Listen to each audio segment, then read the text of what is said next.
Mesdames et messieurs, bonsoir. À la une de ce 19h, le 9 avril 2020, la commune rurale de Pény, dans la région de Haut-Bassin, enregistrait son premier cas de Covid-19. Une pandémie circonscrite de nos jours dans la localité. Des résultats atteints grâce aux campagnes de sensibilisation menées par la commission ad hoc, mise en place dès les premières heures de la maladie. Constat dans ce journal. Elles se frottent les mains à chaque période du ramadan. Elles, ce sont les vendeuses de galettes, de bouillies et autres jus locaux. Cette année, ces commerçantes saisonnières voient leur chiffre d'affaires chuter pour cause de pandémie de Covid-19. Des femmes qui, tant bien que mal, essaient de satisfaire leur clientèle dans la ville de Gawa. Images et commentaires dans un instant. Mesdames et messieurs, bonsoir. Ravi de vous retrouver pour l'actualité dans nos régions. Le 9 avril dernier, la commune rurale de Pény, dans la région de Haut-Bassin, enregistrait son premier cas confirmé de Covid-19. Dès l'apparition de la maladie, une commission ad hoc chargée de la sensibilisation a été mise en place. Une commission dont les travaux portent fruit. Aujourd'hui, Pény ne compte plus de malades de Covid-19 au grand bonheur de sa population. Kassoum Milogo, Kaduro Menki. Mahamoudou Ouedraogo est agent sensibilisateur sur le respect des gestes barrières dans la commune rurale de Pény.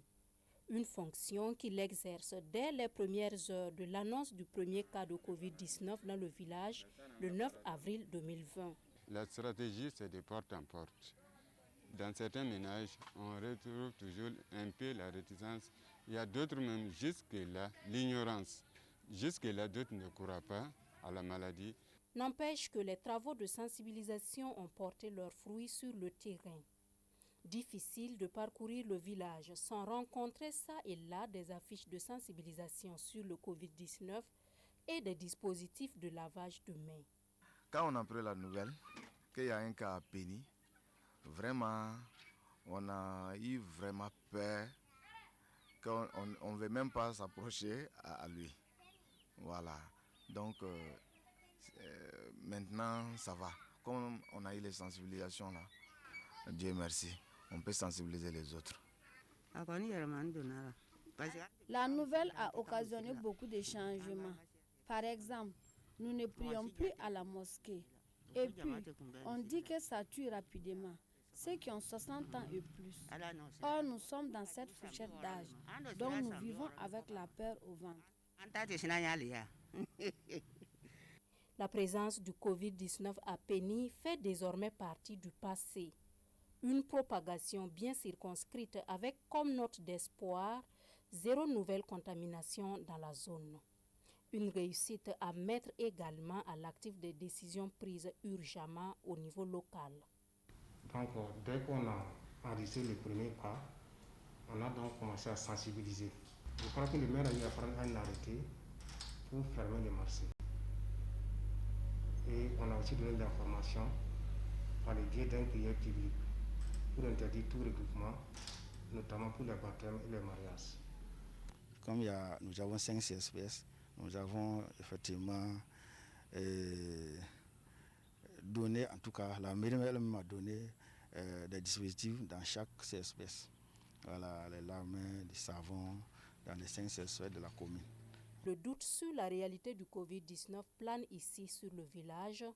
Les autorités sont conscientes qu'il y a encore du pain sur la planche et entendent poursuivre sans relâche les activités de sensibilisation. Une sensibilisation sur la pandémie du Covid-19 qui peut également passer par l'humour.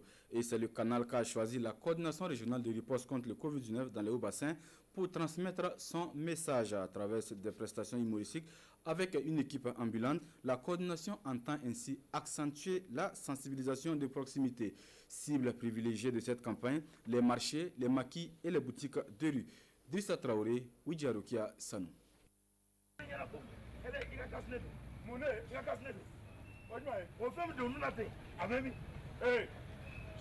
L'humour comme arme face au coronavirus, c'est la trouvaille de la coordination régionale de riposte contre la maladie. Ces humoristes nommés les gros ventres arpentent ainsi les rues, les marchés, félicitant les bons exemples, exhortant ceux qui ont un cache-nez à le porter et renforçant la sensibilisation face à ceux qui n'en ont pas du tout.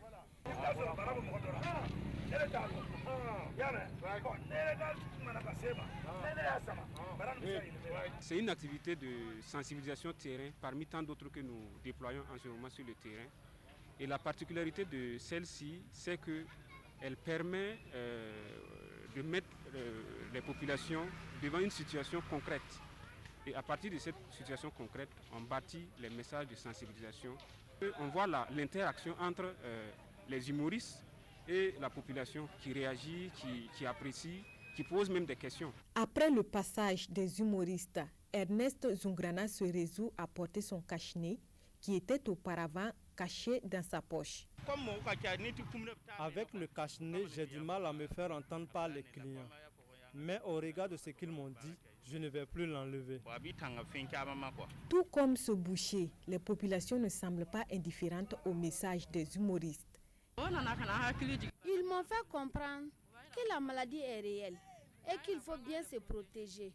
Voilà pourquoi j'ai porté mon cache-nez. Une quinzaine de sorties étendues sur une période de 2 semaines dans la ville de Bobo-Dioulasso, c'est le programme établi. La coordination régionale espère ainsi toucher ceux qui n'ont pas accès aux médias classiques.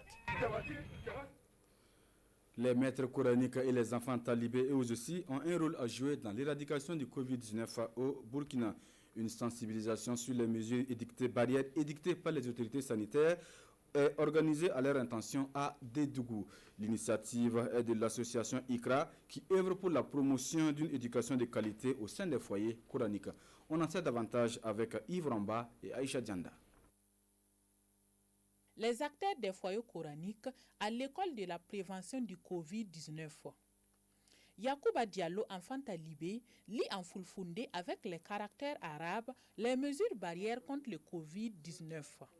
À travers cette séance de sensibilisation, l'association ICRA apporte sa pierre dans la lutte contre le coronavirus. L'objectif, d'abord, c'est la sensibilisation. Dieu merci, on a eu une technicienne qui a présenté d'abord les signes et les manifestations de la maladie et également comment prévenir la maladie. L'association ICRA intervient dans l'alphabétisation des acteurs des foyers coraniques. Et pour ces quelques heures de cours sur le Covid-19, les apprenants semblent avoir bien compris.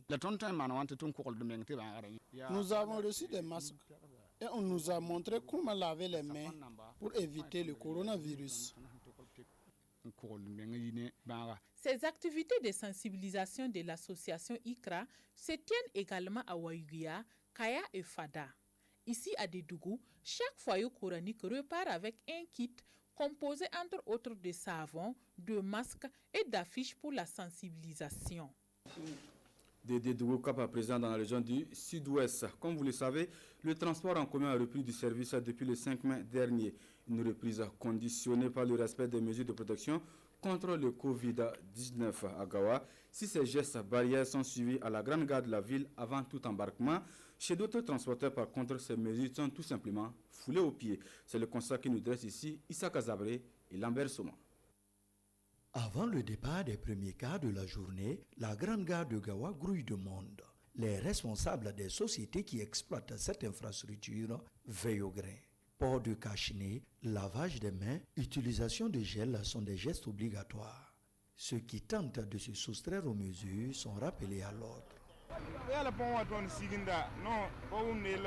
Nous ne comprenons pas grand-chose. On nous a dit de descendre du car pour payer les masques à cause du coronavirus.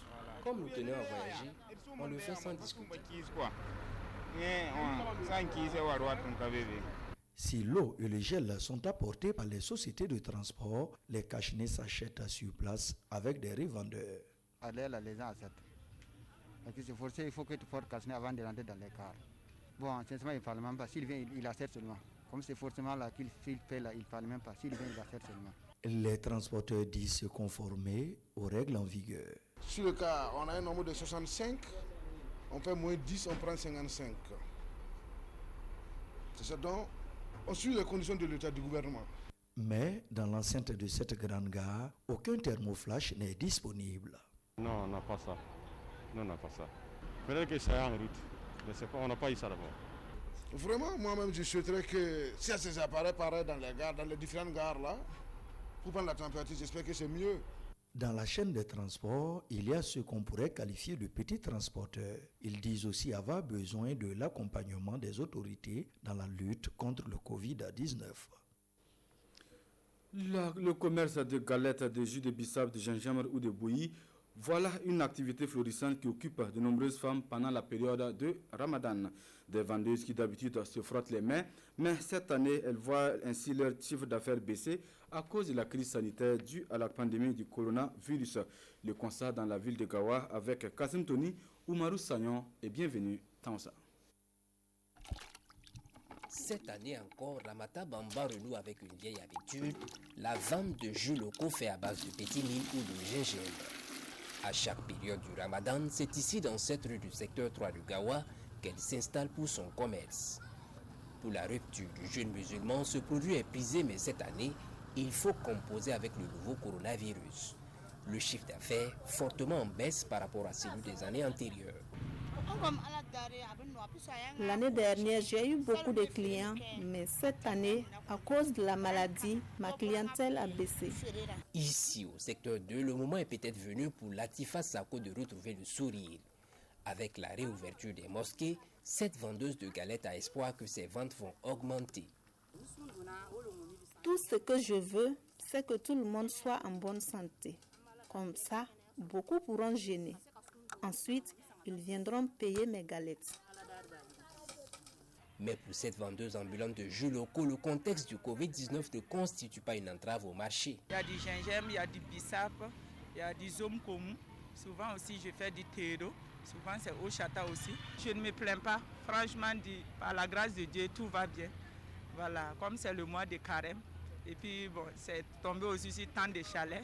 Voilà, les gens ont vraiment besoin de ça. Souvent, je peux vendre 30 000 francs par jour. Chez la plupart de ces femmes, le respect des gestes barrières reste un défi.